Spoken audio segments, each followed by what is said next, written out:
Bonjour à toutes et à tous, bonjour Gilles Gansman. Bonjour Valérie, comment ça va?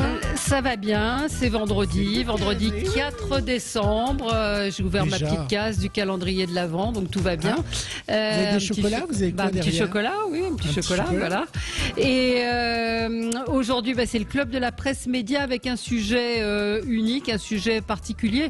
On s'interroge autour de ces nouveaux médias comme Brut, médias sur lequel le président de la République va être interviewé cet après-midi. Est-ce qu'ils sont en train de prendre une place croissante et presque de remplacer les médias mainstream? Et puis on aura avec nous Bernard de la Villardière qui va lui aussi lancer son site pour débattre, pour parler avec nous. François Jost, bonjour, professeur à la Sorbonne Nouvelle. Bonjour. Bonjour. Bonjour François, vous êtes directeur de la revue Télévision. On ne m'a pas mis votre dernier livre pour en finir avec la haine, c'est ça? Médias pour en finir avec la haine. Non, voilà. de médias sortir de la haine, pardon. Sortir de la haine, voilà. Bon, enfin sortir, en finir, voilà. Jean-Maxence Granier, président du think tank de Think Out, pardon. Vous êtes consultant média. Bonjour Jean-Maxence. Bonjour Valérie, bonjour Gilles. On est content de vous retrouver tous les deux pour parler donc de ces modifications du paysage, non pas audiovisuel, mais du paysage de l'information. Gilles, on a posé une question à nos auditeurs sur Twitter. Et oui, on leur a demandé évidemment Brut, Combini, Loopsider, Néo. Maintenant, ils sont de plus en plus nombreux à faire de l'information avec des journalistes sur le terrain. Alors, est-ce que vous faites plus confiance à ces nouveaux médias qui sont en ligne, qui d'ailleurs sont souvent repris par ce qu'on appelle les médias mainstream, c'est BFM, France Télévisions ou les JT? Est-ce que vous faites plus confiance donc à ces médias en ligne plutôt qu'aux autres médias? Eh bien, oui, pour l'instant, c'est partagé, hein, Valérie. Ouais. Pour nos auditeurs, oui à 51%, non à 49%. Voilà, vous pouvez aller réagir sur notre Twitter de Sud Radio et nous dire ce que vous en pensez. Aurélien dit ça dépend du média. Aurélien dit ça dépend du média, ça dépend de l'intervenant, peut-être aussi des éventuels conflits d'intérêts mis en jeu. Jackie nous dit peu importe les moyens que les médias utilisent pour m'informer, je reste d'abord suspicieux. Si je n'ai pas plusieurs sons de cloche, ensuite j'émets mon opinion ou par questionnement si je n'ai pas tous les éléments. Katoua nous dit en ligne ou ailleurs, ça dépend desquels. Un mainstream reste un mainstream en ligne ou non. Alors y a-t-il effectivement une différence entre ces médias et ceux plus traditionnels qu'on considère comme des médias mainstream? On va commencer d'abord avec le zapping comme tous les matins avec vous Gilles. Sud Radio 10h midi Média, l'instant zapping. Alors Valérie, puis à nos amis, on est vendredi, alors moi j'avais envie, puisqu'on va parler de politique et des réseaux sociaux, de faire un petit peu un zapping musique, parodie, quelque chose de cool. Mais on commence par quelque chose qui n'est pas une parodie, même si ça a la couleur de. C'est celui qui est en haut du top du classement, Valéry Giscard d'Estaing, alors qui ne faisait pas que du piano à bretelles, il faisait aussi du piano tout court, c'était dans C'est à vous.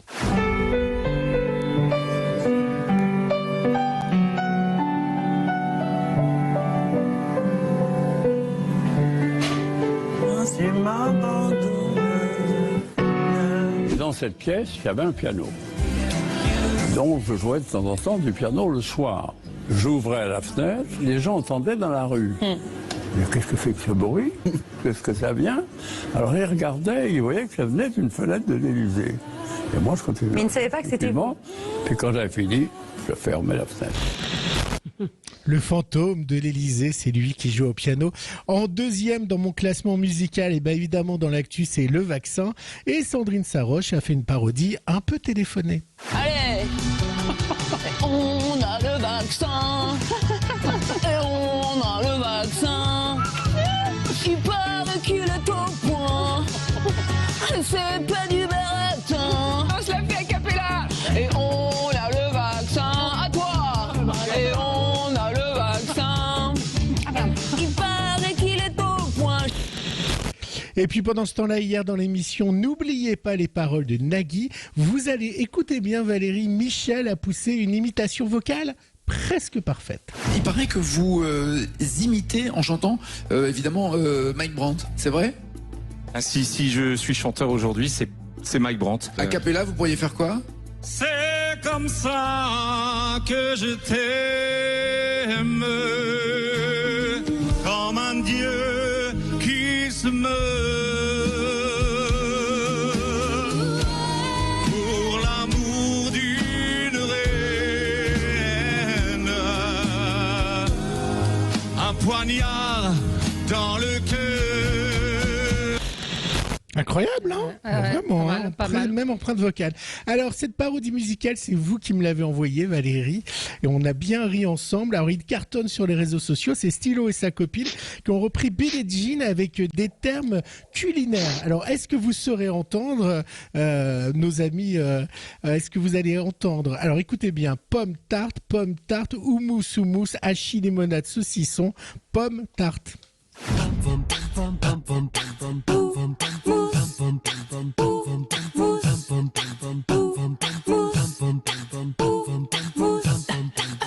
Hachis, limonade, des linguines et du saucisson.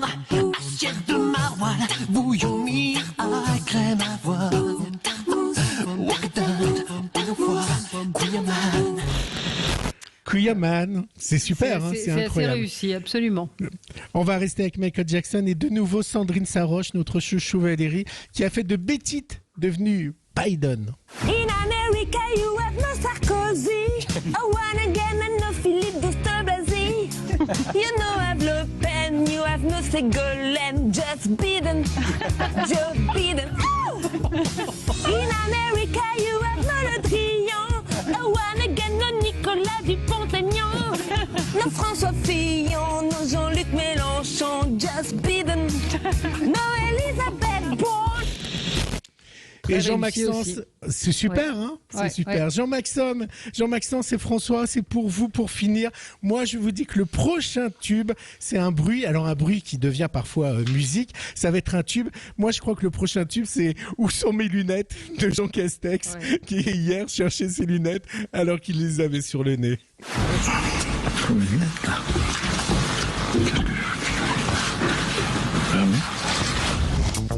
Alors, c'est pas très radiophonique. C'était un petit bruit, non, mais j'avais envie de le mettre. Ouais. Vous avez vu l'image ou pas, et l'un et l'autre, Jean-Maxence? Non, moi j'ai pas vu. Je vous recommande.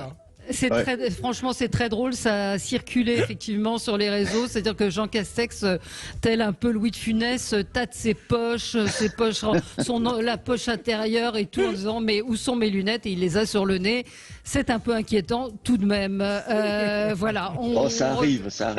Il faut être honnête, ça peut arriver. Oui, ça peut arriver. Même au meilleur. Ouais, mais c'est embêtant quand ça arrive quand vous êtes en conférence de presse devant des caméras. Voilà. C'est juste ça. Bon, là, je sais pas où je les ai mises. Vous ne le savez pas, vous les avez sur le nez. Allez, on se retrouve dans un instant pour parler donc de ces nouveaux médias, tout nouveaux moyens de communication. Est-ce qu'ils sont en train de supplanter ou en tout cas d'avoir plus de crédibilité que les médias dits mainstream? On se retrouve dans un petit instant avec vous. Sud Radio. Parlons vrai. Parlons vrai. Sud Radio. Parlons vrai. Sud Radio, parlons vrai. Parlons vrai. Le prix solidaire chez U, c'est quoi? C'est un prix qui pense à votre pouvoir d'achat. Le prix solidaire, c'est quand ces clémentines de Corse achetées à nos producteurs français vous sont proposées au prix coûtant de 2,95 € le kilo. Oui, vous proposez 6 fruits et légumes à prix coûtant chaque semaine, c'est notre engagement. U. Commerçons autrement. Offre valable du 3 au 5 décembre, calibre 3, catégorie 1 Origine France. Uniquement dans les Hyper U et Super U. Voir modalité sur magasin-u.com. 2,95 € le kilo, c'est clémentine de Corse. Quel délice. Ford. Chez Ford, nos véhicules hybrides, ce n'est pas que l'association de l'électrique et de l'essence. Il y a un petit quelque chose en plus. Papa, t'as vu cette neige? Tu vas galérer à m'emmener au lycée. Je reste à la maison. Ouais, très malin. Mais tu vois, avec l'appli Ford Pass de mon Kuga hybride, j'ai lancé le dégivrage de la voiture tout en buvant mon café bien au chaud. Allez, prends ton sac, on y va. Hybride et connecté. C'est vraiment le bon moment pour passer à l'hybride chez Ford en cumulant la prime Ford Hybride et un financement exceptionnel. Ford. Sous condition de reprise, voir Ford.fr. Sud Radio. Dans l'Hérault, au Cap d'Agde. Sur 104.7. Lidl, meilleure chaîne de magasins de l'année, catégorie fruits et légumes. Allô patron? Oula, je crains le pire. Désolé mais vous allez voir rouge patron. En ce moment chez Lidl, ils font la caissette d'1 kilo de tomates cerises à 2,99 €. 2,99 € la cassette d'1 kilo de tomates cerises? Tu me mènes en bateau, là. Pardon, oh, cassette d'1 kilo, patron. Tu trouves ça drôle? On est mal, quand même. Ah bah oui, et puis c'est vous qui le dites, là. Lidl, le vrai prix des bonnes choses. Catégorie 1, origine Maroc. Lidl, supporter officiel de l'équipe de France féminine de handball. Plus d'informations sur Lidl.fr. Plus que jamais, vos producteurs, artisans et restaurateurs de Nouvelle-Aquitaine ont besoin de vous. Retrouvez tous les commerces ouverts autour de vous, ceux qui ont un magasin en ligne ou ceux qui bénéficient d'un point relais collectif en tapant sur Internet plateforme produits locaux Nouvelle-Aquitaine. Soutenons nos agriculteurs, producteurs et restaurateurs régionaux. Soyons solidaires avec notre territoire. Consommons local et de saison. Rendez-vous sur Internet plateforme.produits-locaux-nouvelle-aquitaine.fr. Boulanger. Parce qu'on rêve tous du temps des retrouvailles. Parce qu'il est temps de prendre soin de tous ceux qui prennent soin de nous. Tous ensemble, nous voulons agir pour les restaurateurs et les soignants. Alors, Boulanger vous invite au resto. Pour tout achat d'un produit français d'une valeur minimum de 50 €, jusqu'au 14 décembre, Boulanger offre 100 000 bons cadeaux resto pour vous et 100 000 bons cadeaux seront offerts aux soignants par la Fondation Hôpitaux de Paris, Hôpitaux de France. Boulanger, si bien ensemble. Voir conditions détaillées de l'offre sur boulanger.com. Les enfants, chez Afflelou, on fête Chin-Chin de Noël. Chin-Chin de Noël, vous savez, c'est 2 paires de lunettes de plus pour 1 € de plus. Eh bien, pour fêter ça cette année... Ben, c'est pareil, c'est 2 paires de lunettes de plus pour 1 € de plus. Afflelou, l'opticien fou de vous. Offre valable jusqu'au 31 janvier, voire conditions en magasin. Dispositif médical CE, demandez conseil à votre opticien. Écoutez ça, jusqu'à dimanche chez Auchan, les clémentines corse filière responsable Origine France, vendues en vrac, sont à 2,96 € le kilo. Pour 2,96 €, vous avez des clémentines sucrées et juteuses. Des clémentines 2 en 1, quoi. Ah, les bons plans qui font la différence. Auchan. Catégorie 1, calibre 2-3. Offre valable dans vos magasins Auchan participants. Chez Auchan, chaque geste fait la différence. Respectons ensemble les consignes sanitaires. Sud Radio 10h midi, Valérie Expert. Média. Avec vous sur Sud Radio pour le 10h midi, BuzzFeed, Brut, Loop Insider, Combini, TikTok, ces mots, ces intitulés ne vous sont pas étrangers. Cet après-midi à 16h, Emmanuel Macron a choisi le média Brut pour communiquer sur le Covid, pour parler des violences policières. Une interview qui sera reprise d'ailleurs par BFM TV et par France 2. Déjà, on va parler de ce choix fait par le président de la République. Est-ce que c'est un gadget? Est-ce que c'est efficace? Est-ce que ces médias qui touchent les jeunes sont plus à même de faire passer le message? On va en parler avec François Jost, professeur à la Sorbonne Nouvelle, directeur de la revue Télévision, votre dernier livre Média pour sortir de la haine. On a Jean-Maxence Granier avec nous, président du think tank de Think Out, décidément. J'ai du mal avec le nom, on a toujours l'habitude de dire think tank. Et vous êtes consultant média. Et est-ce qu'on a Bernard de la Villardière avec nous en ligne? Oui, bonjour. Oui, bonjour Bernard, merci d'être avec nous, journaliste, on vous connaît bien évidemment, vous êtes producteur de télévision, on vous a accueilli il y a quelques semaines, vous êtes à la tête d'une équipe de médias et vous lancez un nouveau média digital, 100% digital, qui est accessible dès maintenant, ça s'appelle Néo. Vous allez nous raconter un petit peu ce que vous lancez et pourquoi vous avez décidé de créer un nouveau média. Déjà peut-être avec François Jost, avec vous aussi Bernard, parler du choix de Brut. Est-ce que c'est une bonne idée, Jean-Maxence Granier, pour le président de la République, de passer par ce type de média pour s'adresser aux jeunes, ou est-ce que c'est un leurre? Non, moi, c'est très macronien, c'est une forme de contre-pied par rapport au mode de communication habituel d'un président. D'abord parce qu'il s'adresse aux jeunes, vous l'avez dit, et que les jeunes, en ce moment, pour des tas de raisons, sont dans une situation difficile et compliquée du point de vue des études économiques, etc., et qu'il a besoin de prendre la parole vis-à-vis de cette catégorie de la population. Et puis ensuite, parce que ça lui permet de revenir à sa façon sur l'enjeu des violences policières et sur l'enjeu de ce fameux article 24 et de la question de la manière dont on filme les manifestations, puisque derrière, avec Brut, il y a Rémi Buzine, qui est un des acteurs clés de cette façon de faire du journalisme, et quelque part, il se confronte directement avec ces enjeux-là, et c'est assez de sa manière que de prendre de faire un contre-pied, un peu comme il l'avait fait avec le grand débat, et de prendre de front ces enjeux à travers ce média. Donc moi, il me semble que c'est un bon calcul, hein, pas au mauvais sens du terme, c'est une bonne stratégie médiatique, parce qu'il y a beaucoup de sens dans le choix de Brut et dans le choix de ses interlocuteurs journalistiques. On verra tout à l'heure si on leur accorde ou pas cette épithète. Si, il y a parmi les... Il y a effectivement Rémi Buzyn et puis Thomas Negaroff, qui est journaliste sur France Info, entre autres. François Jost, pour vous, c'est une bonne stratégie pour le président de la République ?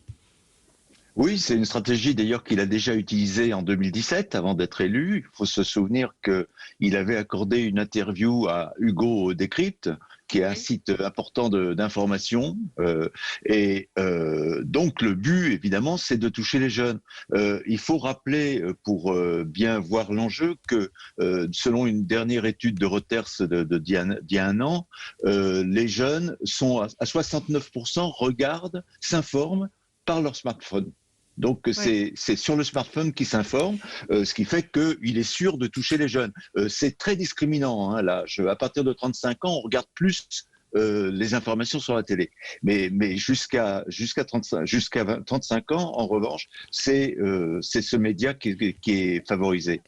Donc je pense qu'il va toucher effectivement les jeunes, et c'est ça qu'il veut faire, puisque les jeunes se détournent totalement de l'information et de la télé. Bernard de la Villardière, vous en pensez quoi ? Est-ce qu'il est plus audible pour autant est-ce que le média fait le message, et est-ce que le média rend plus sensible l'auditeur ? Ce qui est important, c'est le bassin d'audience, c'est le public auquel il s'adresse. Effectivement, comme disait François Jost, aujourd'hui les jeunes regardent beaucoup les plateformes de contenu vidéo. C'est pour ça qu'on a lancé les Néo d'ailleurs. Sauf que nous, on fait le pari d'intéresser aussi les moins jeunes, parce qu'en fait, on parle beaucoup des millennials, c'est des 15-25. En fait, il y a beaucoup de gens, à commencer par moi, qui s'informent aussi à travers les plateformes de contenu vidéo. Donc voilà, c'est pour ça qu'on a voulu créer cet espace, ce nouveau média. Concernant Macron et sa prestation ce soir, ce qui va être intéressant, c'est de savoir s'il adapte son discours et son style à son auditorat, parce qu'on a souvent constaté que quand il n'était pas à la télévision, mais quand il était sur les médias sociaux, il avait tendance à retrousser ses bras de chemise, à avoir un ton un peu plus enjoué, un peu plus gens, comme on dit aujourd'hui. Donc voilà, ça va être un exercice intéressant. Je trouve ça très bien qu'il aille sur ce terrain-là aussi. Mais c'est énorme, ça fait partie de la vie quotidienne. Les plateformes de contenu vidéo, ça fait partie de notre vie quotidienne aujourd'hui. C'est comme les radios libres dans les années 80. Je suis d'accord, mais ma question, elle est quand même, est-ce que c'est pas un leurre ? Est-ce que c'est pas est-ce que vraiment les jeunes, parce qu'on passe par leurs médias, vont l'écouter et vont être sensibles au message ? Écoutez, alors ça, je sais pas. Il faut voir quel sera l'impact de son discours.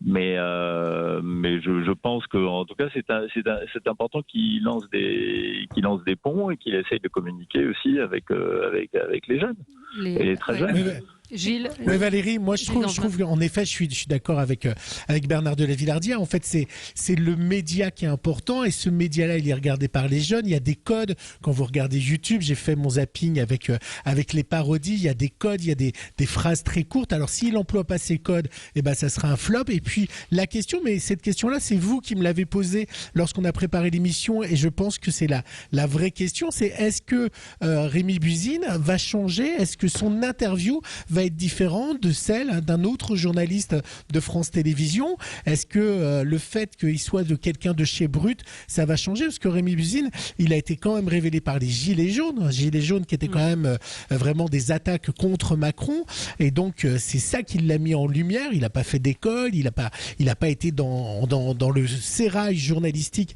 qui est très critiqué par BuzzFeed et tous ces réseaux-là. Et la vraie question, elle est là. S'il fait s'il fait des questions à la PPDA ou aux journalistes, il n'y a vraiment aucun intérêt d'être sur Brut. Donc oui, comme disait Bernard de la Villardière, c'est quel discours il va tenir, et surtout comment il va être interviewé. Jean-Maxence. Je crois c'est que François Jost, pardon. Oui, je suis pas tout à fait sûr, Gilles, qu'il faille qu'il change tout à fait son ethos, comme on dit, son comportement. Les jeunes ne sont pas complètement idiots. Ils savent bien que c'est le président de la République qui va leur parler. Donc s'ils commencent à faire wesh, je sais pas quoi, on va dire attends, c'est un bouffon. On te croit pas. Donc je ne suis pas sûr. Je pense que effectivement le médium est très important. Ça c'est ce qui fait le truc constitutif, c'est que il aille quand même vers les jeunes en allant sur la façon dont ils s'informent, mais de là à ce qu'ils soient obligés de faire le jeune, je crois que ça serait une grosse erreur. C'est quoi la signature de Rémi Buzyn? C'est le smartphone. C'est une information qui est à la fois consommée sur les smartphones par ce public jeune qu'on a évoqué, et en même temps qui est produite. Et la signature de Brut ou de certains de ces formats, c'est de suivre en continu, avec un effet de réel très fort, par exemple, les manifestations Nuit debout, Gilets jaunes, et puis ce dernier événement, la place de la République avec les migrants. Et donc, il y a une espèce d'effet vérité qu'on peut interroger par ailleurs, mais c'est pas du tout un journalisme, disons, derrière l'écran qu'on a quelquefois reproché à Internet. C'est plutôt un journaliste qui renoue avec cette logique du direct, de l'immédiateté, presque de l'absence de sélection. Et est-ce que Rémi Buzyn, dans un exercice beaucoup plus institutionnel malgré tout, avec un président en face de lui, arrivera à conserver cette forme d'authenticité que ceux qui le suivent lui ont prêté, c'est l'enjeu. Et moi, je pense que la dernière chose à faire, c'est effectivement un président qui s'adresserait aux jeunes en leur disant vous avez le somme ou quelque chose comme ça, en imitant les codes Jones. Ça ne fonctionnerait pas. Alors, je suis d'accord avec François. Rémi Buzyn, dans une interview à France Info, dit l'idée, c'est de poser les questions les plus franches possibles. L'interview va se dérouler en direct. C'est un format long avec une très forte implication de la communauté. C'est-à-dire qu'il va relayer les remarques et les questions des gens qui seront devant ou qui écouteront cette interview, et il va aborder énormément de sujets, les violences policières, l'écologie, le féminisme, la loi sur le séparatisme. Donc c'est une forme effectivement qui va être différente de ce qu'on a l'habitude de voir. Alors peut-être la question pour vous, Bernard de la Villardière, c'est pourquoi avoir lancé ce nouveau média Néo? C'est que vous pensez qu'aujourd'hui il y a une nouvelle forme de journalisme qui est indispensable, nécessaire, évidente, et que les médias mainstream ne sont plus adaptés à notre époque? Nouvelle forme de journalisme, je sais pas, il y a une expression de Jean-François Revel que j'adore concernant le journalisme, c'est qu'il disait que c'est le plus jeune métier du monde, donc c'est un métier qui doit être sans arrêt remis sur l'établi, refondé, etc. Moi, ce que je trouve dommage à travers les réseaux sociaux et les plateformes de contenu vidéo qui existent aujourd'hui, c'est que justement le journalisme de l'immédiateté ne dispense pas de la contextualisation, de la pondération, du sens de la nuance et de l'enquête.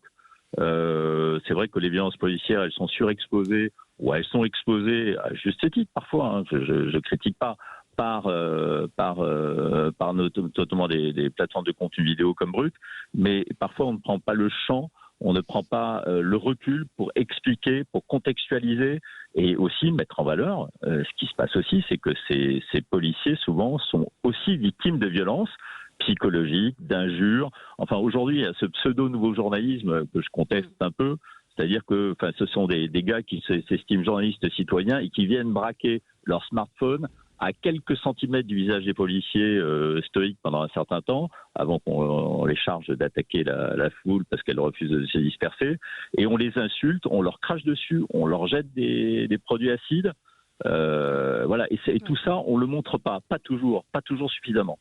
D'ailleurs, c'est pour ça qu'on avait fait un dossier tabou sur la haine à l'égard de la police. Ouais. Et qu'il n'y a pas eu, je fais juste une parenthèse, qu'il n'y a pas eu le retentissement, je trouve, qu'il aurait dû avoir, non mais par rapport, mais parce que il y a une sorte de deux poids, deux mesures. Quoi. Le contexte fait que les gens, à 21h, ils ont envie de regarder autre chose que de se faire du mal. Voilà, après, donc, on a eu un certain succès d'audience quand même, mais c'est important, et dans Néo, on va justement essayer, c'est pas parce qu'on est sur une plateforme de contenu vidéo qu'il faut cultiver l'immédiateté et pas contextualiser. Donc c'est ce qu'on va faire dans Néo, tout en ayant le souci aussi de revenir à un journalisme de proximité, la vraie vie des gens, quoi, d'être proche d'eux, d'être dans la nuance, aussi dans l'enquête, dans le. Et voilà, ça, il y a aujourd'hui, à travers un M6, certain nombre de plateformes de contenu vidéo, comme un plaisir à tout déconstruire. Et nous, on a envie de construire, on a envie de mettre en valeur les valeurs, de mettre en scène ou de mettre en valeur ce qui est positif dans la société française et ce qui crée du lien. C'est pour ça qu'on sera plutôt avec les constructeurs et pas avec les déconstructeurs. Ouais. Et ça, vous n'auriez pas pu le faire avec M6 intervenir. Oui. Alors, attendez, deux Ouais, choses, plusieurs. plusieurs. Donc, Gilles demandait ça, vous ne pouviez pas le faire avec M6. Avec M6, vous avez plus de liberté. Il y a déjà des formats. Il y a déjà des formats. Ouais.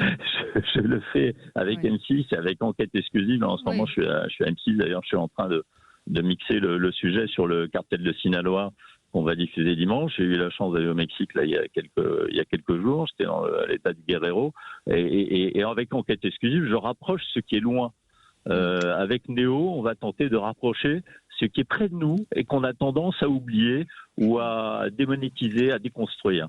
Et donc, c'est pour ça qu'on va être proche des gens, comme je suis proche des gens quand je vais à l'autre bout du monde. D'accord. Alors, c'est François. Moi, je voulais intervenir. Oui, allez-y, François.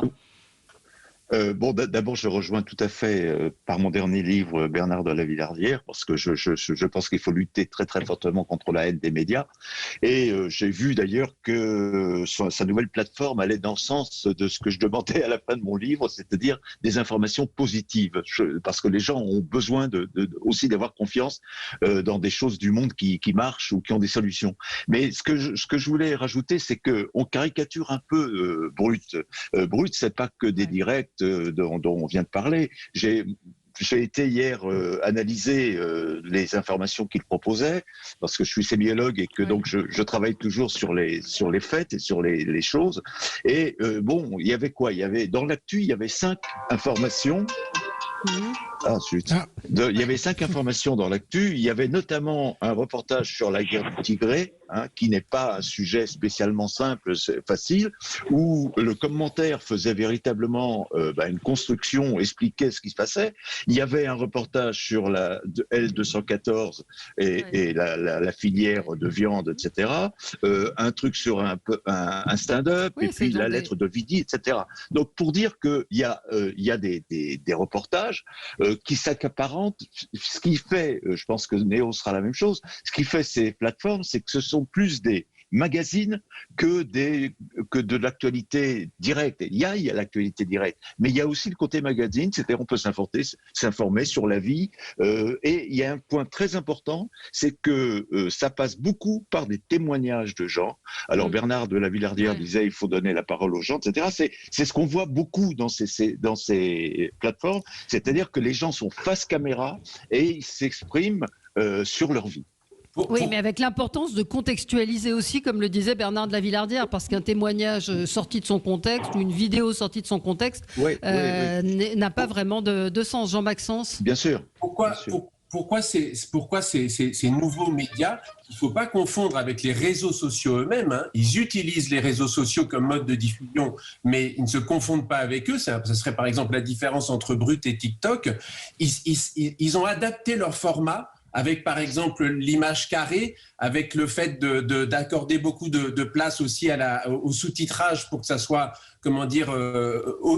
lisible autant qu'audible. Ils s'adaptent et ils trouvent des formats qui fonctionnent bien sur les réseaux sociaux parce que les réseaux sociaux sont des lieux sur lesquels cette génération dont on a parlé est. Et donc, mais ils sont faits, et l'exemple de Bernard de la Villardière est typique, ils sont aussi faits par des gens qui viennent de la télévision. Brut, c'est Renaud Levantim, c'est des gens qui viennent importer un savoir-faire journalistique ou télévisuel dans ces nouveaux formats, où c'est quelquefois des gens comme Rémi Buzine qui sont nés un peu avec ces formats-là et qui peu à peu, se professionnalisent justement et créent un savoir-faire à la fois dans la façon de récolter l'information et de la structurer, mais ils sont importants parce que justement ils répondent à l'idée que les réseaux sociaux l'information circule dans tous les sens, et bien là, tout à coup, il y a malgré tout des médias des gens qui se spécialisent là-dedans et qui essayent de trouver des formats qui fonctionnent. Alors ensuite, on peut, ils se trouvent confrontés à des problèmes journalistiques, d'organisation de l'information, de validation des sources, etc., comme les autres. Mais il faut pas voir d'un œil uniquement négatif tout ce travail. Et par exemple, de ce que j'ai compris du projet de Bernard de la Villardière, ce thème de la proximité, ça me paraît être vraiment quelque chose de très intéressant et peut-être une orientation plus positive, un journalisme des solutions qui peut tout à fait avoir sa place sur les plateformes à travers des formats innovants. Oui. Gilles, vous vouliez réagir ? Oui, moi, ce qui me surprend toujours, c'est, je le vois d'ailleurs sur Twitter, vous êtes très nombreux à réagir sur la question qu'on vous a posée, faites-vous plus confiance aux médias en ligne ?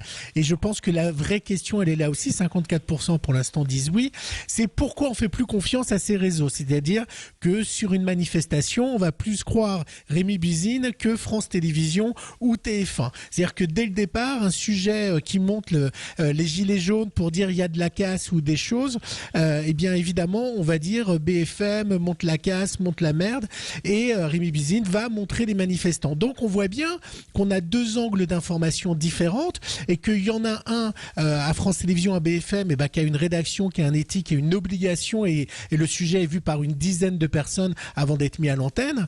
Les gens de Brut ou d'autres journaux n'ont pas ces contraintes-là, et d'ailleurs ne seront pas punis comme peut l'être un journaliste, comme peut l'être un directeur de rédaction. Donc il y a deux poids, deux mesures, et finalement on fait confiance à ces réseaux-là qui sont moins surveillés que BFM, qui sera surveillé par un rédacteur en chef et puis par un directeur de publication. Est-ce que c'est vrai, Bernard de la Villardière, ce que dit Gilles ? Oui, il a tout à fait raison. C'est vrai qu'il y a un côté très injuste. C'est vrai que moi je fais de la télévision et enquête exclusive, on se rend pas compte à quel point un numéro d'enquête exclusive, c'est 6 mois de travail pour 5-6 personnes. Il y a beaucoup de compétences, il y a beaucoup de métiers qui rentrent dans la chaîne de production des émissions d'enquête exclusive. Jusqu'au dernier moment, on recoupe l'information, etc. Mais on va faire exactement, on va employer les mêmes moyens chez Néo. On va employer tout à fait le même.